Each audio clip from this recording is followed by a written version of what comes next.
अब हम लोग जो है घातांक के नियम की बात करेंगे, ठीक है। और यह जो है घातांक और घात जो है लेसन 10 है, और यह जो है बिहार बोर्ड की किताब से हम लोग देख रहे हैं, ठीक है।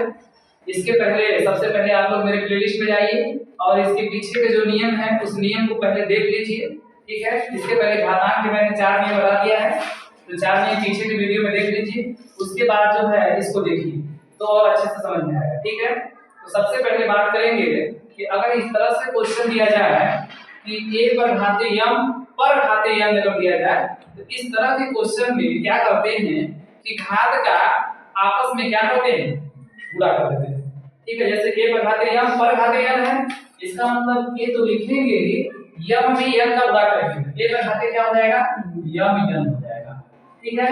और एक चीज का ध्यान देंगे, बच्चे घात सही नहीं लिखते हैं, ठीक है। घात लिखने का कुछ तरीका भी होता है, उस तरीके को मैं बार-बार बताता रहता हूं वीडियो में ताकि गलतियां ना हो। यहाँ से बहुत बच्चे गलती करते हैं, जैसे हमको 4 पर घाते 7 लिखना है तो कुछ बच्चा ऐसे लिखता है, कुछ बच्चा ऐसे लिखता है, कुछ बच्चा तो ऐसे लिख देता है, ठीक है। और कुछ बच्चा जो है ऐसे लिखता है, ठीक है। तो अब इसमें बताना है कि कौन सा सबसे ज्यादा सही होगा, 4 नंबर, ठीक है, ये सही होगा। बाकी जो लिखा गया है वो लिखने का तरीका क्या है, गलत है। तो सवाल को गलत तरीके से लिखना है कि सही तरीके से, सही तरीके से लिखना है। तो इस तरीके से ध्यान देंगे कि सवाल को हम लोग जो है क्या करेंगे कि सही तरीके से लिखेंगे, ठीक है, गलत तरीके से नहीं लिखेंगे। चलिए अब हम लोग नियम को देखते हैं। जैसे a पर घाते m पर घाते n है, तो क्या करेंगे कि अगर इस तरह से दिया रहेगा तो इसमें जो है जो ब्रैकेट के जो बाहर जो घात है अंदर वाले घात का क्या करते हैं, गुणा कर देते हैं।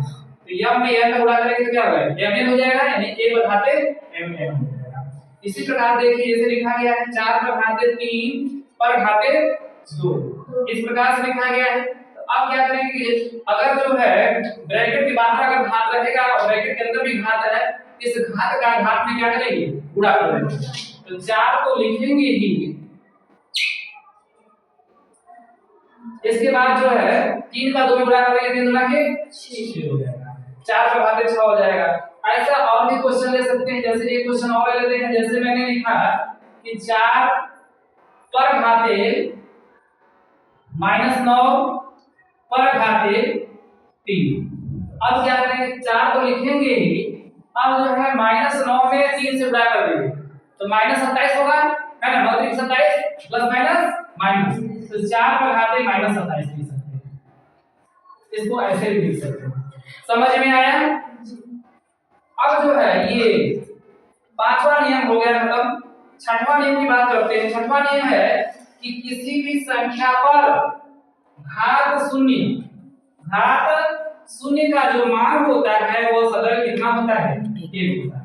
कितना होता है, 1 होता है, यानी किसी भी संख्या पर घात शून्य का मान सदैव क्या होता है, 1 होता है, ठीक है। तो अब जैसे हम लोग का सूत्र बनेगा a पर घाते 0, तो a पर घाते 0 का मान क्या होगा, 1 होगा, क्या होगा, 1 हो जाएगा। 7 पर घाते 0 का मान भी क्या होगा, 1 होगा, चाहे कुछ भी हो जाए। 100 पर घाते 0 का मान क्या होगा, 1 होगा, क्या होगा, होते क्यों नहीं तुम लोग। 40 पर घाते 0 का मान क्या होगा, 1 होगा। 50 पर घाते 0 का मान क्या होगा, 1 होगा। 1000 पर घाते 0 का मान क्या होगा, 1 होगा, ठीक है। इसका मतलब किसी भी संख्या पर घात 0 का मान क्या होगा, 1 होगा। अगर दूसरा एग्जांपल ले सकते हैं, जैसे मैंने लिखा कि 100 पर घाते 0, इसका मान क्या होगा, 1 होगा। तो इस तरीके से जो है 6वां नियम खत्म हो गया। अब 7वां नियम की बात करते हैं। 7वां नियम में हम लोग ये देखेंगे कि यदि जो है घात माइनस के रूप में रहेगा, अगर इसको इस साइड में बटे के रूप में लाएंगे तो माइनस जो है प्लस में बदल जाता है, और प्लस रहता है तो किस जाता है, माइनस में हो जाता है, ठीक है। जैसे a पर घाते -m है, अगर इसको इसका पहला सूत्र मान लेते हैं सामने का, तो a पर घाते -m है, अगर इसको नीचे लाएंगे तो 1 बटा a पर घाते m जो है प्लस में बदल जाएगा, प्लस लिखेंगे नहीं, प्लस मान लेंगे, ठीक है। तो a पर घाते -m का मान जो होगा बराबर 1 बटा के a पर घाते m हो जाएगा। क्या है, बात समझ में आया। अब जो है इसको उदाहरण के माध्यम से समझने की कोशिश करते हैं।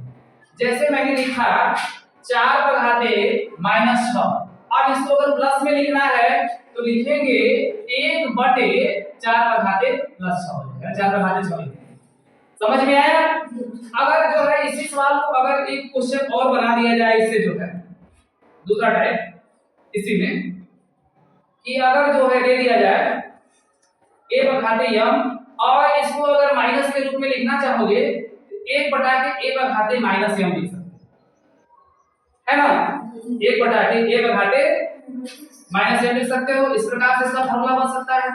अब इसको अगर हम लोग क्वेश्चन अगर ले सकते हैं, जैसे इस पर मैंने एक क्वेश्चन ले लिया कि 4 पर घाते 7। अब इसको अगर बटा में नीचे चाहोगे ले जाने के लिए तो 1/4 पर घाते -7 ऐसे लिख सकते हैं। समझ में आया? तो इस तरीके से जो है ये 7वां नंबर में 2 नियम मैंने बता दिया, इस तरह से हो सकता है।